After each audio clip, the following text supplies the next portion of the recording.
teman-teman, ini adalah unit tronton dari Sempatistar yang menggunakan sasis dari Pulpo ya, menggunakan mesin B11R 430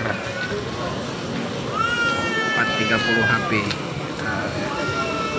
Nah, unitnya ini langsung dari Aceh teman-teman. Dia langsung dari Aceh ke Jakarta. Ini istirahat di Medan sebentar, langsung tembak. Ini berhenti di Palembang untuk pengisian freon AC ya.